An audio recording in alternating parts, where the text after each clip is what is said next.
नमस्कार साथियों, मैं सुमेर सिंह स्वागत करता हूं एंथुजियाज्म एजुकेशन के यूट्यूब चैनल पर।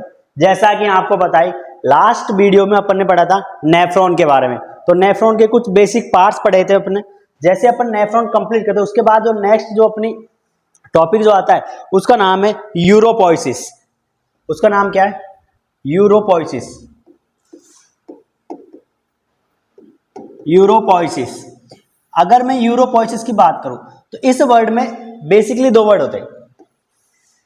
एक जो होता है वो यूरो, जिसका मतलब होता है यूरिन। यूरो वर्ड का मतलब होता है यूरिन, और पोइसिस वर्ड का मतलब होता है फॉर्मेशन होना। मतलब यूरिन फॉर्मेशन की प्रोसेस को अपन क्या बोलते हैं? यूरोपोइसिस। यूरोपोइसिस का अदर नाम जो होता है वो होते हैं mechanism of urine formation. Mechanism of urine formation,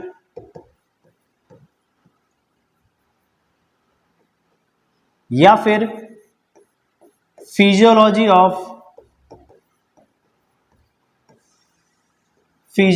of urine formation. Urine formation, ये कुछ इसके अदर नेम्स होते हैं। जैसे अगर मैं बात करूं यूरोपोइसिस, तो यूरोपोइसिस जो होता है उसमें दो बेसिकली वर्ड्स निकल के आते हैं। एक तो होता है यूरो। यूरो वर्ड का मतलब होता है यूरिन, और पोइसिस वर्ड का मतलब होता है क्या? फॉर्मेशन करना। यूरिन के फॉर्मेशन की जो प्रोसेस होती है उसको अपन क्या बोलते हैं? यूरोपोइसिस। वहीं अगर इसके अदर नेम की बात करें इसको अपन बोल सकते हैं मैकेनिज्म ऑफ यूरिन फॉर्मेशन, या फिर फिजियोलॉजी ऑफ यूरिन फॉर्मेशन। किस तरीके से किडनी में पाए जाने वाले नेफ्रॉन्स अपना काम करते हैं, मतलब यूरिन का फॉर्मेशन किस तरीके से करते हैं, उसको अपन किस में पढ़ते हैं? यूरोपोइसिस में। उसके बाद अगर मैं बेसिक बात करूं तो कुछ नेफ्रॉन्स के पार्ट्स पढ़े थे अपन ने। जैसे ये बोमन कैप्सूल हुआ, यहां पर एफरेंट आर्टरियोल्स, उसके बाद इफरेंट आर्टरियोल्स, यहां पर कैपिलरीज का नेटवर्क बन रहा था जिसको अपन ने नाम दिया था क्या? ग्लोमेरुलस। उसके बाद ये जो कप शेप जो स्ट्रक्चर थी इसका नाम दिया था अपन ने क्या? Bowman's capsule. Bowman's capsule. उसके बाद अगर मैं बात करूं, ये दोनों थे रीनल कॉर्पस्कल वाले पोर्शन में। किसमें थे? रीनल कॉर्पस्कल वाले पोर्शन में। उसके बाद में नेक्स्ट था रीनल ट्यूबुलर पोर्शन, जिसमें इस पोर्शन का नाम दिया था अपन ने पीसीटी, प्रॉक्सिमल कॉन्वोल्यूटेड ट्यूबुल्स। उसके बाद लूप ऑफ हेनले, इस तरीके से लूप ऑफ हेनले।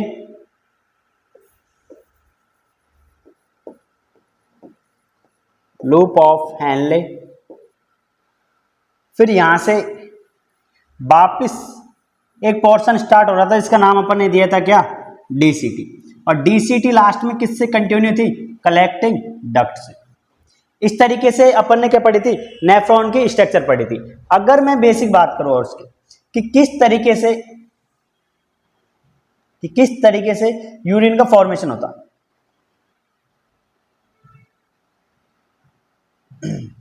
तो जैसे ही एफरेंट आर्टरियोल्स ऑक्सीजनेटेड ब्लड को, ये कौन हो गई?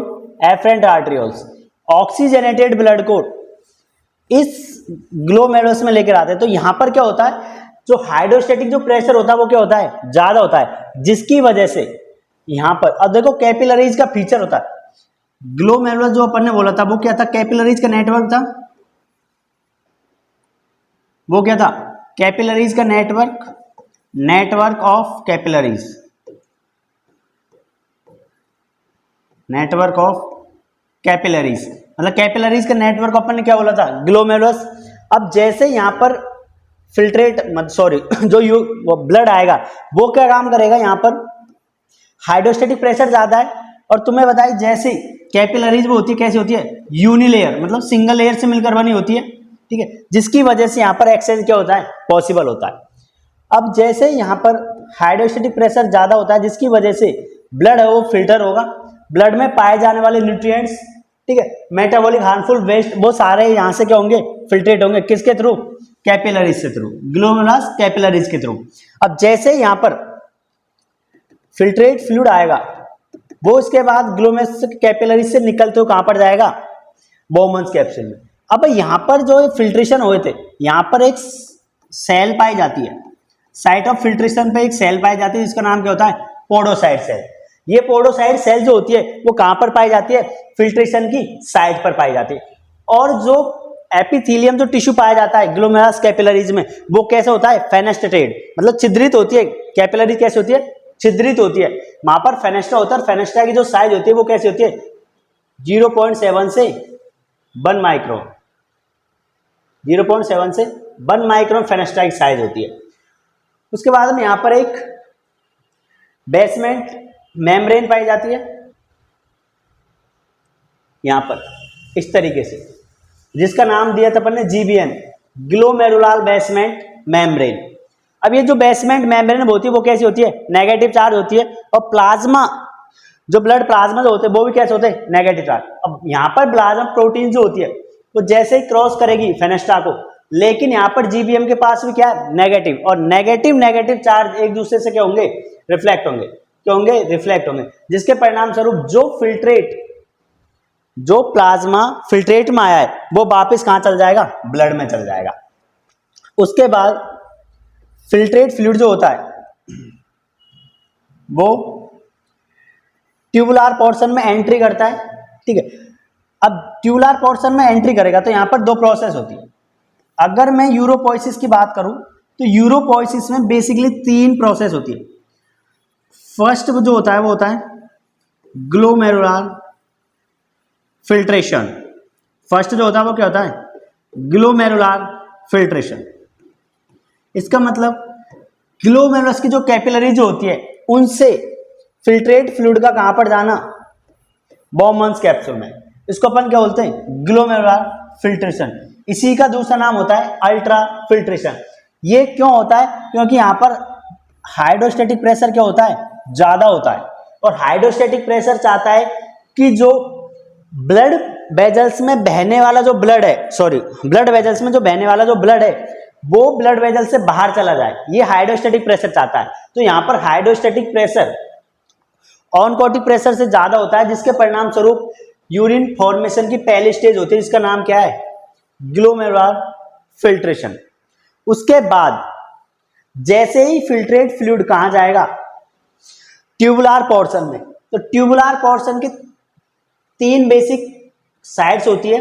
पहली PCT, second loop of Henle और थर्ड डीसीटी। अगर मैं बात करूं कि पीसीटी में जो वाला पोर्शन है, अगर मैं बात करूं कि जो पीसीटी वाला पोर्शन है वो क्या करता है, तो पीसीटी में जो अपन जब स्ट्रक्चर्स पढ़ी थी नेफ्रॉन की, तो इसमें एक टिश्यू पाया जाता था, एपिथेलियम टिश्यू था, उसमें से भी कौन सा, क्यूबोइडल एपिथेलियम। कौन सा टिश्यू था, क्यूबोइडल एपिथेलियम टिश्यू था। अब इस टिश्यू में इसके फीचर्स जब देखे तो यहां पर क्या पाए जाते हैं, ब्रश बॉर्डर्स। क्या पाए जा रहे थे, ब्रश बॉर्डर्स, या फिर अपन इसको बोल सकते हैं क्या, माइक्रोब्लाई। क्या बोल सकते हैं, माइक्रोब्लाई। अब यहां होगा क्या, जैसे मान लो ये मैंने कोई भी पीसीटी की ट्यूब का कोई स्ट्रक्चर है काट के अपने सामने लिया, तो यहां पर जो इस तरीके से ये जो एंडोथेलियम जो सेल्स है इस तरीके से पाए जाएंगे, ठीक है।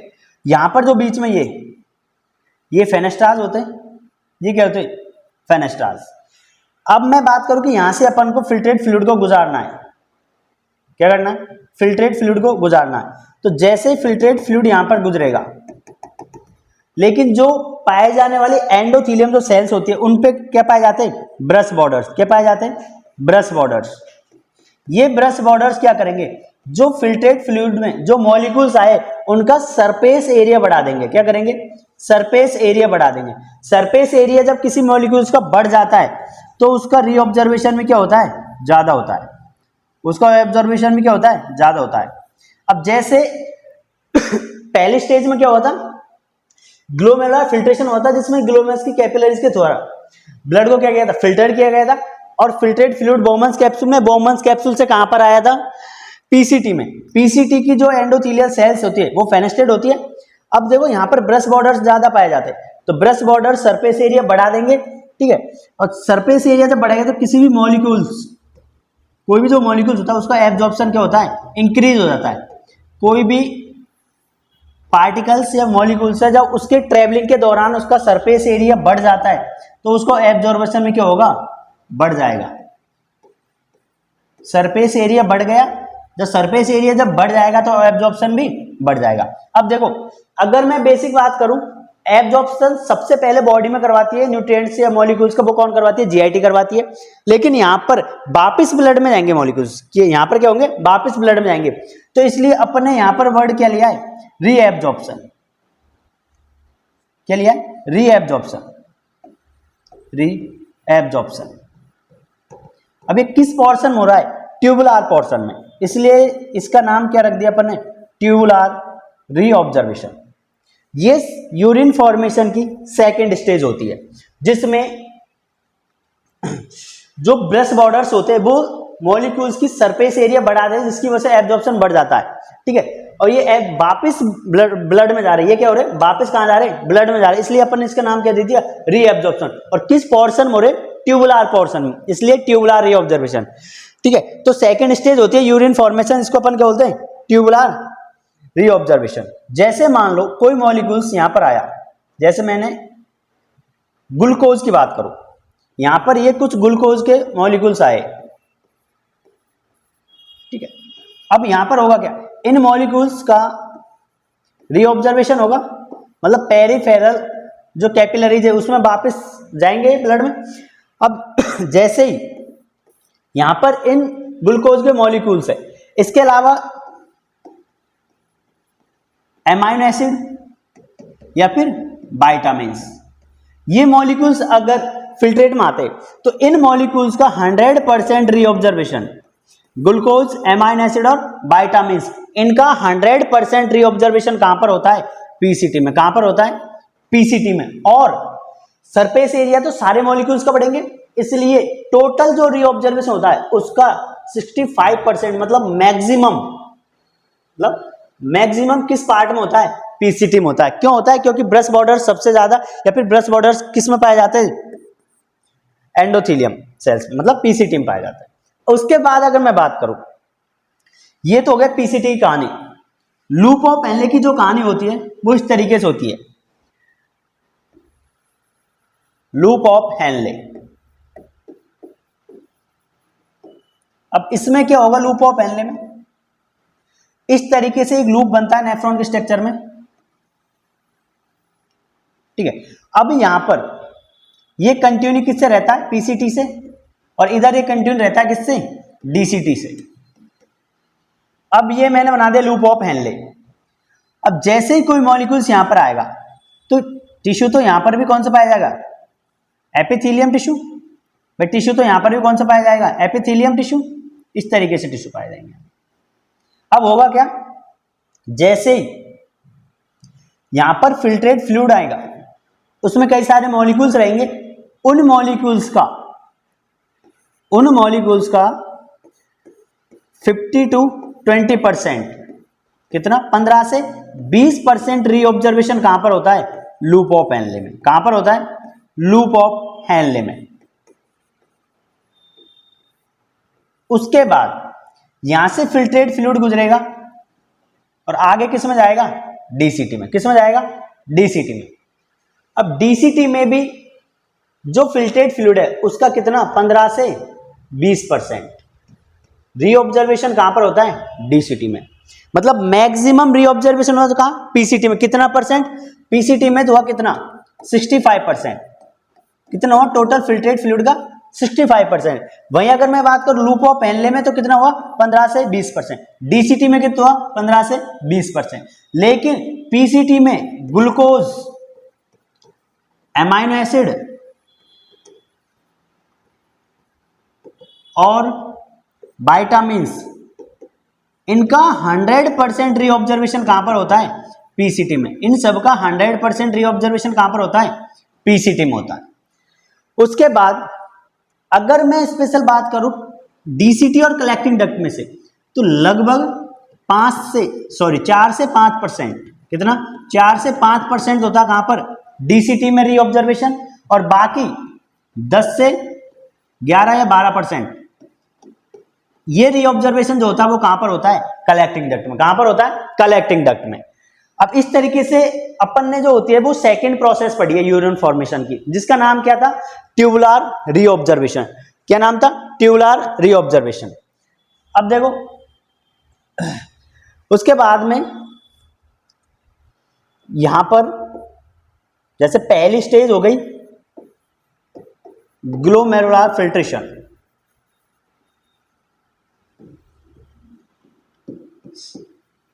उसके बाद सेकेंड स्टेज इसमें हो गई ट्यूबुलर रीऑब्जर्वेशन।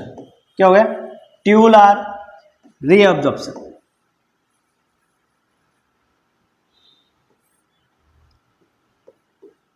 Tubular reabsorption. उसके बाद थर्ड स्टेज जो होती है उसका नाम होता है क्या, ट्यूबुलर सीक्रेशन। क्या नाम होता है, ट्यूबुलर सीक्रेशन। अब ट्यूबुलर सीक्रेशन में क्या होगा, जैसे रीऑब्जर्वेशन में तो क्या हुआ था, जो न्यूट्रिएंट्स जो मॉलिक्यूल्स काम के थे वो फिल्ट्रेट हो गए थे, वो क्या हो गए थे, ग्लोमेरुलस कैपिलरीज से फिल्ट्रेट हो गए थे। अब उन फिल्ट्रेट का वापिस कहां पर गए थे, जैसे नेफ्रॉन से ब्लड में वापस गए थे, ठीक है, ये किसमें, रीऑब्जर्वेशन। अब इसमें क्या होगा, ट्यूबुलर सीक्रेशन। रीऑब्जर्वेशन जो एसेंशियल न्यूट्रिएंट्स या मॉलिक्यूल्स थे उनका नेफ्रॉन से कहां जाना, ब्लड में जाना, क्या कहलाएगा, ट्यूबुलर रीऑब्जर्वेशन। लेकिन ट्यूबुलर सीक्रेशन में इसका क्या होगा, जस्ट अपोजिट। इसका जस्ट क्या होगा, अपोजिट। इसमें क्या होगा, कोई मेटाबॉलिक हार्मफुल प्रोडक्ट है उसका या उन प्रोडक्ट का ब्लड से कहां पर आना, नेफ्रॉन या फिर यूरिन में आना, ठीक है।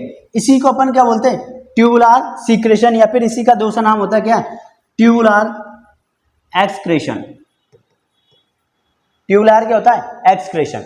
तो यहां पर जो अपन ने जो प्रोसेस पढ़ी है यूरोपोइसिस की, उसमें 3 हेडिंग्स अपने पास में आई है। पहला ग्लोमेरुलर फिल्ट्रेशन, इसमें ग्लोमेरुलस की जो कैपिलरीज थी वो क्या कर रही थी, फिल्ट्रेशन का काम कर रही थी, क्योंकि कैपिलरीज सिंगल लेयर होती है। अब यहां पर क्या होता है, ग्लोमेरुलस कैपिलरीज में हाइड्रोस्टैटिक प्रेशर क्या होता है, ज्यादा होता है। जो हाइड्रोस्टैटिक प्रेशर है वो क्या चाहेगा कि जो ब्लड वेजल्स में बहने वाला जो ब्लड है वो ब्लड वेजल से क्या जाए, बाहर जाए, ठीक है। जिसके परिणाम स्वरूप यूरोपोइसिस की फर्स्ट स्टेज होती है, यूरिन फॉर्मेशन की पहले स्टेज, जिसका नाम क्या आता है, ग्लोमेरुलर फिल्ट्रेशन। उसके बाद में जब फिल्ट्रेट फ्लूइड में कोई एसेंशियल मॉलिक्यूल्स है, फिल्ट्रेट फ्लूइड में जो एसेंशियल जो मॉलिक्यूल्स होते उनका वापस ब्लड में जाना क्या कहलाता है, ट्यूबुलर रीऑब्जर्वेशन। क्या कहलाता है, ट्यूबुलर रीऑब्जर्वेशन। ट्यूबुलर रीऑब्जर्वेशन सेकंड स्टेज होती है किसकी, यूरोपोइसिस की। उसके बाद में क्या होता है, ट्यूबुलर सीक्रेशन। ट्यूबुलर सीक्रेशन जो होती है वो जस्ट अपोजिट प्रोसेस होती है किसके, ट्यूबुलर रीऑब्जर्वेशन के। इसमें नेफ्रॉन से या फिर यूरिन के जो फिल्ट्रेट था उससे मॉलिक्यूल्स कहां जा रहे थे, ब्लड में जा रहे थे। लेकिन इसमें क्या होगा, ब्लड से मॉलिक्यूल्स जो हार्मफुल मेटाबॉलिक हार्मफुल जो मॉलिक्यूल्स होते हैं उनका कहां पर आना, यूरिन या फिर नेफ्रॉन में आना, क्या कहलाता है, ट्यूबुलर एक्सक्रेशन या फिर ट्यूबुलर सीक्रेशन। इस तरीके से अपने सामने यूरोपोइसिस की 3 स्टेज आई है। अब एक एक स्टेज को अपन डिटेल में पढ़े, ठीक है। तो इसमें क्या हुआ था,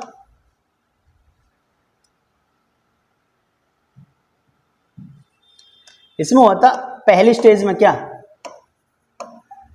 ग्लोमेरुलर फिल्ट्रेशन।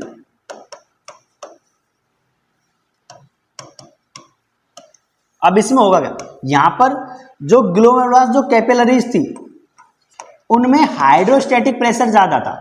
उनमें क्या था, हाइड्रोस्टैटिक प्रेशर ज्यादा था। लगभग कितना मानते हैं अपन, 50 से 60 mm ऑफ Hg। ये हाइड्रोस्टैटिक प्रेशर ज्यादा था। अब जब हाइड्रोस्टैटिक प्रेशर ज्यादा था तो ये कोई मान लो ब्लड वेजल्स, ये मैंने कोई ग्लोमेरुलस की कैपिलरीज ली, तो यहां पर जो हाइड्रोस्टैटिक जो प्रेशर है वो चाहेगा कि इसमें जो बहने वाला जो ब्लड है वो इस ब्लड वेजल से क्या चल जाए, बाहर चल जाए। कहां चल जाए, ब्लड वेजल से बाहर चल जाए। अब जिसके परिणाम स्वरूप अपनी पहली स्टेज क्या होती है, ग्लोमेरुलर फिल्ट्रेशन। अब जैसे ही हाइड्रोस्टेटिक प्रेशर ज्यादा है तो यहाँ पर क्या होगा, फिल्ट्रेट कहां पर जाएगा, बोमन्स कैप्सूल में। भाई कैपिलरीज से कहां पर, बोमन्स कैप्सूल में जाएगा। अब कैपिलरीज से बोमन्स कैप्सूल में जाता है, यहाँ पर दो साइज बैरियर आते हैं। कितने बैरियर आते हैं फिल्ट्रेशन में, दो बैरियर आते हैं। इसमें अगर मैं बैरियर की बात करूं तो दो बैरियर आते हैं। पहला तो आता क्या, फेनेस्ट्रा, ठीक है, और दूसरा आता है क्या, जीबीएम, ग्लोमेरुलर बेसमेंट मेम्ब्रेन। इसका तो चार्जेबल बैरियर और इसका साइज बैरियर, ये दोनों बैरियर होते हैं किसमें, ग्लोमेरुलर फिल्ट्रेशन पाए जाते हैं। जो मॉलिक्यूल्स है, जिस भी मॉलिक्यूल्स की साइज 0.71 से 1 माइक्रोन के बीच में होगी, उस मॉलिक्यूल्स का तो आसानी से जीबीएम से या फेनेस्ट्रा से वो क्रॉस कर जाएगा, ठीक है।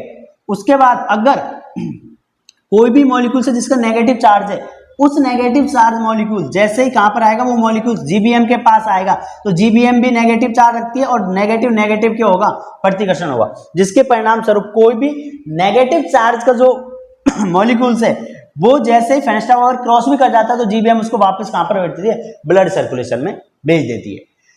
उसके बाद ये इस तरीके से ग्लोमेरुलर फिल्ट्रेशन। अगर मैं बात करूं यहां पर जो जीएफआर होती है, एक यहां पर टर्म आती है जीएफआर, जिसकी फुल फॉर्म होती है ग्लोमेरुलर फिल्ट्रेशन रेट।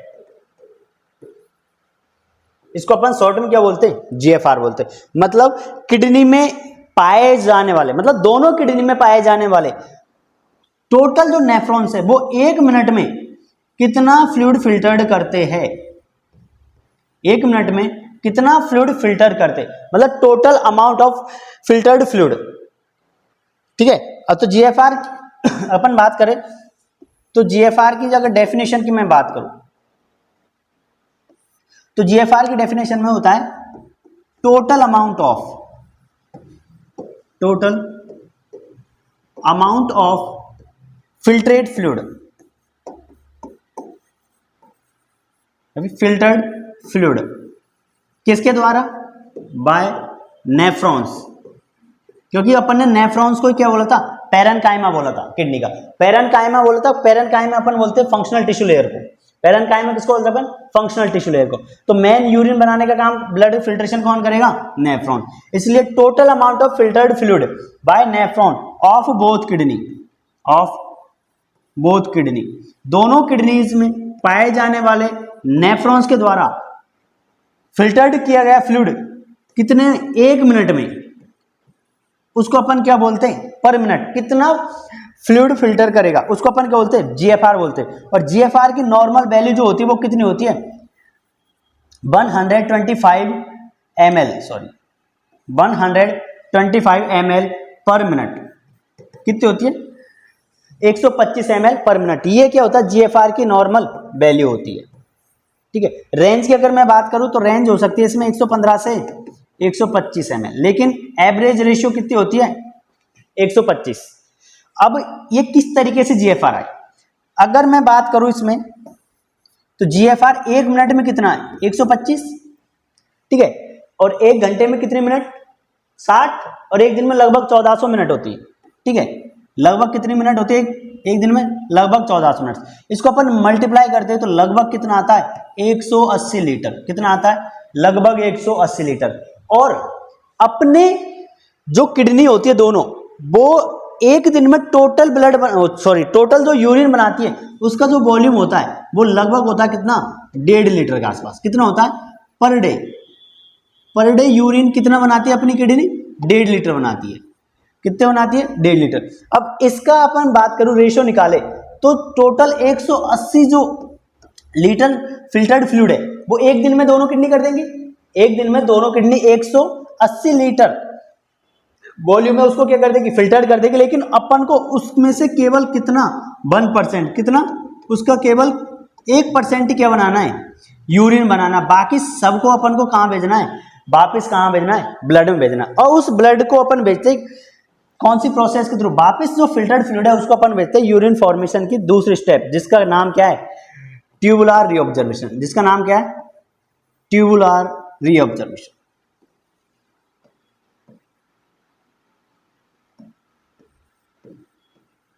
रीएब्जॉर्प्शन। अब ट्यूबुलर रीऑब्जर्वेशन में क्या होगा, देखो इसमें दो वर्ड, एक तो री और एक ऑब्जर्वेशन।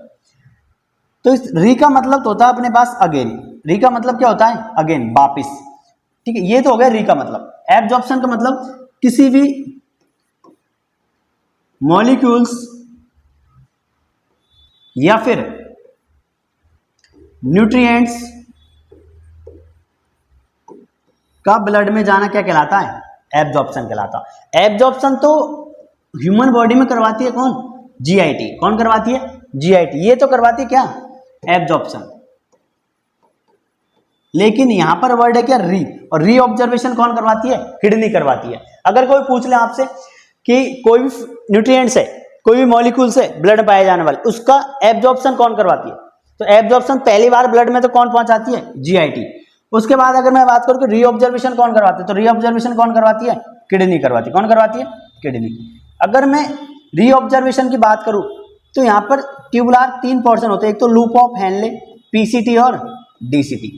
मैक्सिमम सबसे ज्यादा पाया जाता है 65% रीऑब्जर्वेशन कहां पर, पीसीटी में, और ग्लूकोज, एमाइनो एसिड और विटामिन का 100% रीऑब्जर्वेशन कहां पाया जाता है, पीसीटी में पाया जाता है। क्यों पाया जाता है, क्योंकि यहां पर जो पाए जाने वाला एपिथेलियम जो टिश्यू है उसके ऊपर क्या पाया जाता है, ब्रश बॉर्डर्स पाए जाते हैं, जिसके परिणाम स्वरूप मॉलिक्यूल्स की सरफेस एरिया बढ़ जाएगा। जब किसी भी मॉलिक्यूल का सरफेस एरिया बढ़ जाता है तो उसका रीऑब्जर्वेशन भी बढ़ जाता है। उसके बाद नेक्स्ट आता है tubular portion, loop of Henle.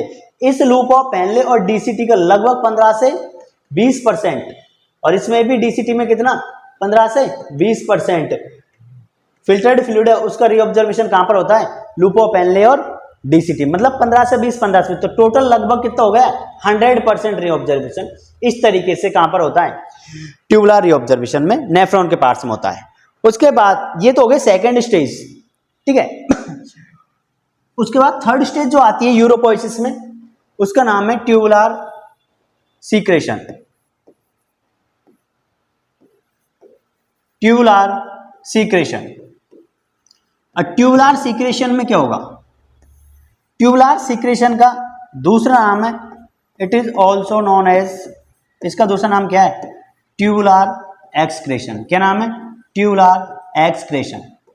Excretion मतलब होता है बाहर निकालना। अब यहां पर क्या होगा, जो असेंशियल चीजें थी ट्यूबुलर रीऑब्जर्वेशन में वापस कहां चली गई थी, ब्लड वेजल्स में, ब्लड में चली गई थी। अब यहां पर क्या होगा, जैसे मान लो ये कोई मैंने नेफ्रॉन का ट्यूबुलर पोर्शन लिया, इसके यहां पर कोई भी क्या जा रही है, ब्लड वेजल्स, जिसको अपन पेरिफेरल कैपिलरीज है, यहां पर जा रही है।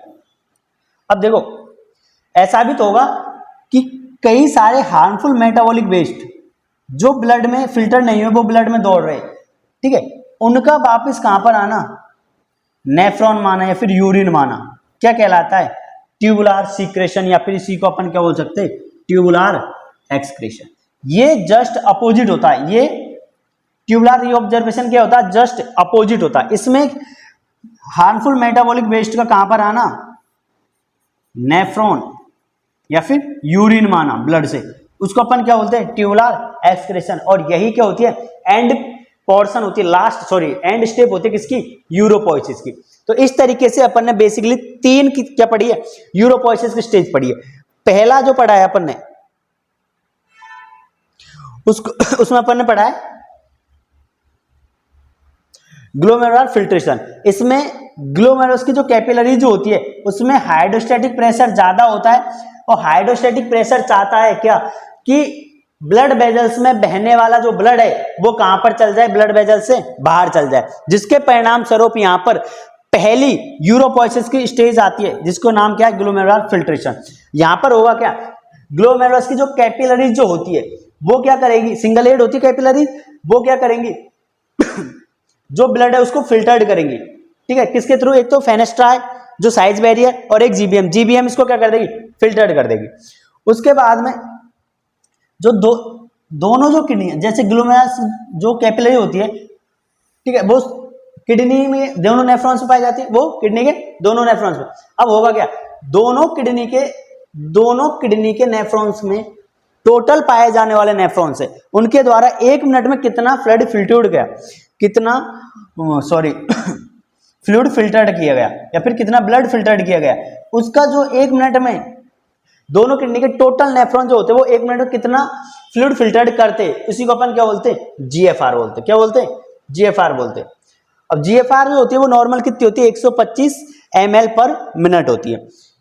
अगर मैं जीएफआर के बेसिस पर टोटल फिल्टर्ड फ्लूइड निकालता हूं, अगर जीएफआर के बेसिस पर मैं टोटल फिल्टर्ड फ्लूइड निकालता हूं तो वो कितना होता है, 180 ml पर मिनट। कितना होता है, 180 ml पर मिनट। क्यों होता है, क्योंकि 125 1 मिनट की है, ठीक है। उसके बाद में 1 घंटे में 60 और 1 दिन में लगभग 1400 मिनट होती है, ठीक है। तो इसको मल्टीप्लाई कर लो 125 से 1400 को, वो कितना आएगा, 180 लीटर आएगा। अब 180 लीटर जो आया है इसमें से केवल अपन को यूरिन बनाना कितना, 1%। कितना बनाना है यूरिन, ओनली 1% बनाना, 1%। बाकी सारा जो है उसको अपन को कहां भेजना है, ब्लड में वापिस भेजना है, जिसको अपन किसके थ्रू भेजते हैं, ट्यूबुलर रीऑब्जर्वेशन के थ्रू अपन उसको वापस ब्लड में भेज देते हैं फिल्टर्ड फ्लूइड को।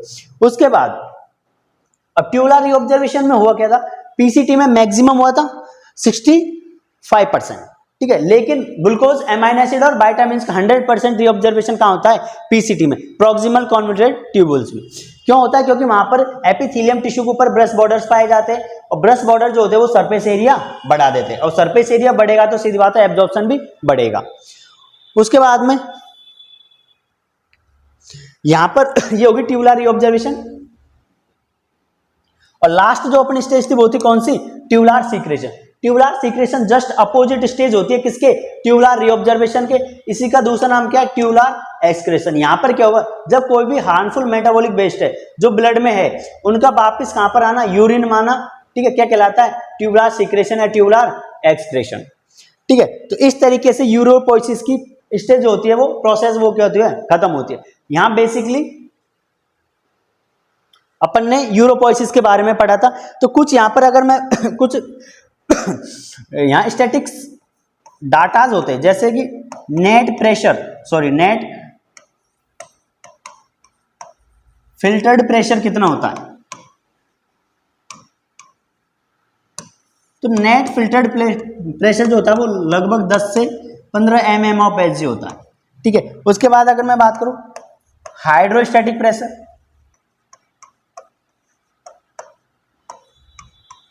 वो लगभग कितना होता है, 55 mm ऑफ Hg। यहां पर एक प्रेशर और पाया जाता है जिसको अपन बोलते हैं ऑस्मोटिक प्रेशर, और वो ऑस्मोटिक प्रेशर कितना होता है, लगभग 30 से 35 mm ऑफ Hg। इस तरीके से कुछ स्टैटिकल डाटाज होते हैं जो किसमें फॉलो किए जाते हैं, यूरोपोइसिस की प्रोसेस में किए जाते हैं। तो आज के लिए इतना ही, मिलते हैं नेक्स्ट वीडियो में। तो जब तक के लिए like share and subscribe our channel, और ध्यान रखना ये सब्सक्राइब कर दिया करो और लाइक कर दिया करो, ठीक है, और जितना हो सके उतना शेयर करो। तो थैंक यू सो मच, मिलेंगे अगली वीडियो।